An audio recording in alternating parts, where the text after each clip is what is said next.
And with that, I want to welcome our next guest, James Trombley, a decorated Marine Corps veteran who's running to become a Texas state representative. So, James, I really appreciate you coming on.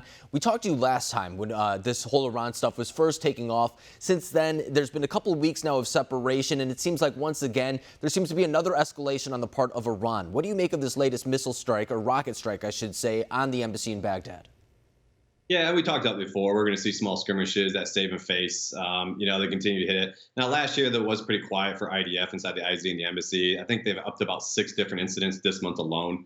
The 2 of the mortar rounds that actually landed inside the embassy. It's just, we've seen the prime minister, he's condemning the actions, but we know he's not going to do anything. I mean, to our point, if he goes 100% against Iran, the U.S. pulls out, he knows he's signing his own death warrant. And, we're kind of seeing the transition of Sadr himself. I mean, he's just an evil dictator as well. It needs to go. He's transitioning back to Iran. So we're going to see this again. We're going to see him continue to fight, throw some mortars our way. And, these guys are cowards. I mean, we've dealt with this for years. And most of the time it's control activated. They're not even there. They use it in populated areas. So no, we can't retaliate. It was, I think 2007 in July when we were there, we had over 300 impacts inside the IZ in 1 month. So IDF is not something new that these guys are definitely used to, but we are seeing the actions actually being picked up because of the, eliminating the general of Iranian, which is still a great thing that we did. And, in response to that, too, Iran has said that they'll continue to kind of pick up different attacks in the future. They haven't said specifically what they'll do. We did see a limited airstrike in response a couple days after the killing of Soleimani, but they said that this is still going to be an ongoing situation and that it may not necessarily be military force, although that's still on the table. There's been also reports of maybe other cyber crimes or cyber type of hacking, stuff like that. So I want to ask you, since you've had firsthand knowledge being in the Middle East as a soldier, what's that like for them right now? I mean, are they a little bit on ease? Are they kind of tense at the moment, or is it kind of business as usual as professionals?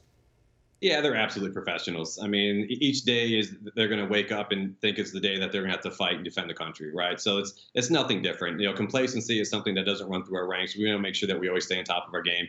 We have some of the best men and women in uniform and inside our governments right now that are protecting, the American interests and our borders. They're looking at all these different cyber attacks. They're looking at different cells that are activating. I mean, they have the intel level is going to be amazing for this aspect of it.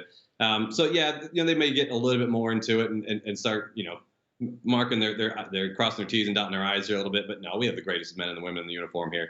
They're ready for it. And regarding what Iran has done up to this point, we did say that there have been limited rocket strikes, of course, the ones right after the Soleimani killing and the ones over the weekend as well.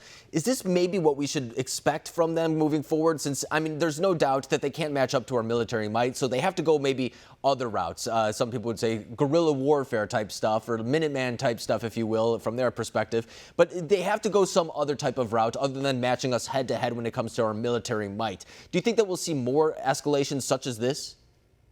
Yeah, I think it's fair to say we probably will see small skirmishes like this again, some more rockets being launched out. It's just important that our current administration and President Trump are doing an amazing job at it, but keep that pressure. We have to keep the pressure on them. The second we back down, they're going to take that as a victory, and then we're going to see an escalation of it.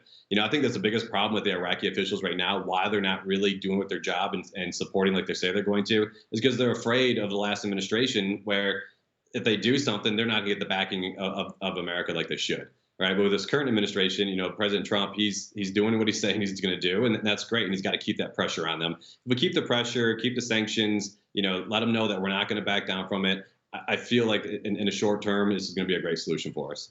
And in the long term, too, the question is what happens to Iran? I mean, there's been uprisings from within the country, from the people, the Iranian people themselves. So a lot of people would say that there is already an organic movement against the regime. And the regime, by the way, too, doesn't treat the people very well either. That's the whole reason, I guess, why the protesters are coming out to begin with.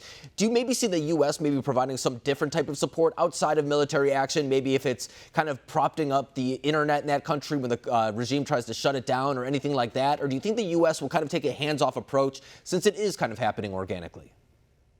Yeah, it is definitely happening organically, but I think we can help with that. A lot of part is going to be educating. I think once you educate the people of a dictatorship and actually see what it's like to be a democracy, I mean, they're going to resolve it themselves, right? So like you said, there's already an organic uprising.